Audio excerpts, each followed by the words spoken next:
கடவுளோ மனிதனோ பார்ப்பனரின் காலுக்கு கீழே தான் அனைவரும். பார்த்தீங்களா? நாத்திகம் பேசுகிற யாருமே கடவுளை அசிங்கப்படுத்தலை. இது எங்கேயோ வடநாட்டில் நடந்திருக்குது. வடநாட்டில் ஒரு பூசாரி சாமிக்கு அவரோட காலில் அவரோட காலால் சிவனுக்கு அபிஷேகம் பண்ணுறாரு. இதுலேருந்து என்ன தெரியுது? அவங்க கடவுளை கடவுளாக பார்க்கல, கல்லாக தான் பார்க்குறாங்க. நம்மளை முட்டாள்களாக்குறாங்க. இவங்க தான் நாங்கள் தான் பெருசு, நாங்கள் தான் பண்ணுவோம் அப்படின்னு. கடவுள் ஒரு நம்பிக்கையா, பயமா, இது என்ன சொல்கிறதுனே தெரியல. நாத்திகம் பேசுகிற ஒருத்தருமே இது மாதிரி பண்ணுறது கிடையாது. கடவுளை அசிங்கப்படுத்தலை. இந்த அம்மாவுக்கு ஆல்ரெடி சாமி வந்துருக்குது. கொக்கோவில் கொடுக்குறாங்க.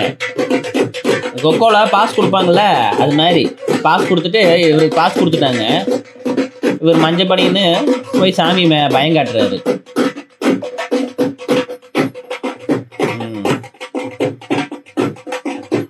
என்னது சூப்பர் மேரியோட வர மாதிரி ஜம்பிங்க.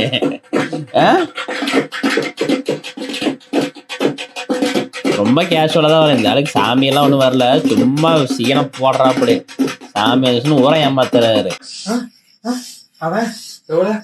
இந்த மஞ்சள் சாரி அக்கா சிரிச்சு அந்த பின்னாடி ப்ளூ சாரி அக்கா சேலையை வச்சு மறைச்சிட்டு இருக்கு.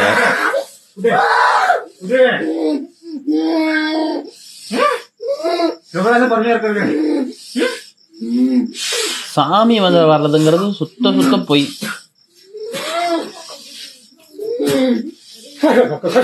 இந்த ப்ளூ சாரி அக்கா சிரிக்குது. நல்லா பாருங்களேன். ஜாப்பனீஸ் சாமி இது, பாத்துக்கோங்க. அவ்வளோ நேரம் அந்த மஞ்சள் சாரி அக்கா சிரிச்சுட்டு இருந்ததுங்க.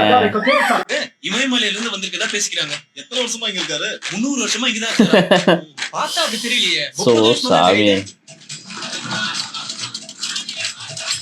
படத்துல வந்து நிஜமாவே இதாயிடுச்சு. அவங்களோட பூசாரி சரி, உண்மையாலுமே இது ஒரு மூட நம்பிக்கை தான். புதுசா யாரோ ஒருத்தர் கிரியேட் ஆகி வராங்க. துணி துவைக்கிறாரு, அதுலயும் மோங்க கழுவிக்கிறாரு. இவங்க அதுக்கு அபிஷேகம் பண்றாங்க.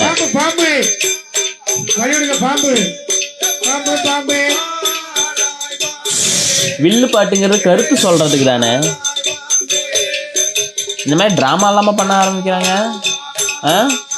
வில்லு பாட்டுல கருத்து சொல்லுவாங்கன்னு தான் நான் கேள்விப்பட்டிருக்கேன். 3 மணி நேரம் 6 மணி நேரம் கிரிக்கெட் பாக்குற டைம் முழங்கால் போட முடியல. தெய்வ சமூகத்துல நேரத்தை செலவு பண்ண முடியல. தெய்வ சமூகத்துல ஆத்துமாக்களுக்கு கண்ணீர் வடிக்க முடியல. ஊழியக்காரனே, திருச்சபை வாலிப பிள்ளையே, எப்படி கிரிக்கெட் பார்க்க டைம் இருக்கு?